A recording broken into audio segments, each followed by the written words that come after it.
কুরআন মধুর বাণী আমি যখনই শুনি আমার মন ভরে যায়।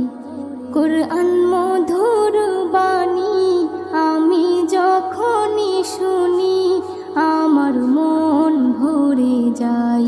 শোনো মুমিন মুসলমান, পড়ে দেখো না কুরআন, কত শান্তি পাওয়া যায়।